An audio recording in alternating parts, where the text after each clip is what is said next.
Hello friends, welcome back to M D kitchen. Nargis ಮಂಡಕ್ಕಿ ಹೇಗೆ ಮಾಡೋದು ಅಂತ ನೋಡೋಣ. ಒಂದು ಪ್ಲೇಟಷ್ಟು ಕಡಲೆಪುಡಿ ತೊಗೊಂಡಿದ್ದೀವಿ. ಒಗ್ಗರಣೆಗೆ ಕರಿಬೇವು, ಕಡಲೆಕಾಯಿ ಬೀಜ, ಕಡಲೆನ ಪೌಡರ್ ಮಾಡಿಟ್ಕೊಂಡಿದ್ದೀವಿ. ಇದು ಬಂದ್ಬಿಟ್ಟು ಪೇಸ್ಟ್ ಮಾಡ್ಕೊಳ್ಳೋಕ್ಕೆ ಹಸಿಮೆಣ್ಸಿನ್ಕಾಯಿ, ಕೊತ್ತಂಬರಿ, ಪುದೀನ, 1 ಸ್ಪೂನ್ ಜೀರಿಗೆ ಹಾಕ್ಕೊಂಡಿದ್ದನ್ನು ಪೇಸ್ಟ್ ಮಾಡೋಣ. ನೋಡಿ, ನೀರು ಹಾಕ್ತೀರ ಈ ಥರ ಪೇಸ್ಟ್ ಮಾಡಿ ಇಟ್ಕೊಬೇಕು. ಇಲ್ಲಿ ಎಣ್ಣೆ ಕಾದಿದೆ, ಎಣ್ಣೆಗೆ ಕಡಲೆಕಾಯಿ ಬೀಜ ಮತ್ತು ಕಡಲೆ ಹಾಕ್ಕೊತಾ ಇದ್ದೀವಿ.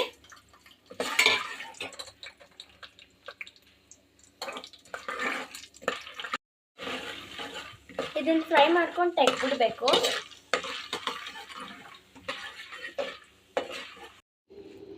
ಕಡಲೆಕಾಯಿ ಬೀಜ ಮತ್ತು ಕಡಲೆ ಫ್ರೈ ಮಾಡಿ ಇಟ್ಕೊಂಡಿದ್ದೀವಿ. ಇಲ್ಲಿ ಎಣ್ಣೆ ಕಾದಿದೆ, ಕರಿಬೇವು ಹಾಕ್ತಾಯಿದ್ದೀವಿ.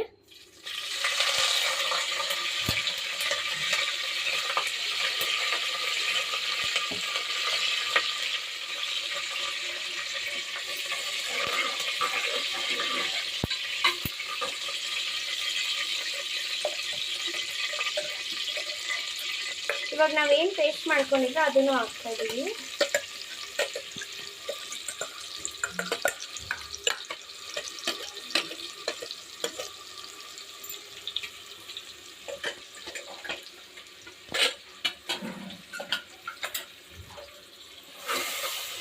ಮಿಕ್ಸ್ ಮಾಡ್ಕೊಳ್ಳಿ.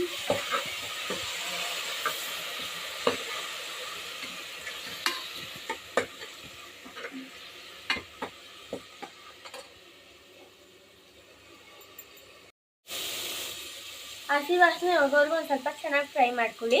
ಒಂದು ಅರ್ಧ ಸ್ಪೂನಷ್ಟು ಅರಿಶಿನ ಪುಡಿ, ರುಚಿಗೆ ತಕ್ಕಷ್ಟು ಉಪ್ಪು ನೀವು ನೋಡ್ಕೊಂಡು ಹಾಕ್ಕೊಳ್ಳಿ, ನಿಮ್ಮ ರುಚಿಗೆ ಎಷ್ಟು ಬೇಕೋ.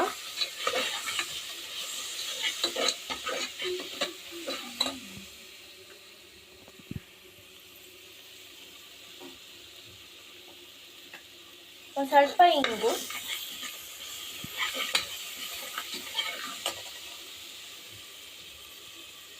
ಇವಾಗ ಕಡಲೆ ಪುಡಿ ಹಾಕೊಂತಿದ್ದೀವಿ.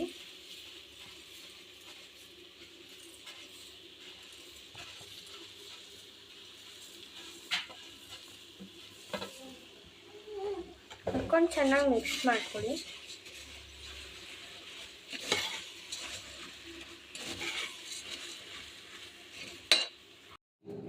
ನೋಡಿ, ಈ ಥರ ಎಲ್ಲ ಕಲಿಸ್ಕೊಬೇಕು. ಕಡಲೆ ನಾವೇನು ಪೌಡ್ರು ಮಾಡಿ ಇಟ್ಕೊಂಡಿದ್ರಲ್ವ ಅದನ್ನು ಹಾಕೊಂಡು ಮಿಕ್ಸ್ ಮಾಡಬೇಕು. ಮತ್ತು ನಾವೇನು ರೋಸ್ಟ್ ಉಟ್ಕೊಂಡಿದ್ರಲ್ವ ಕಡಲೆ ಮತ್ತು ಕಡಲೆಕಾಯಿ ಬೀಜ ಅದನ್ನು ಹಾಕಿ ಚೆನ್ನಾಗಿ ಮಿಕ್ಸ್ ಮಾಡಿ.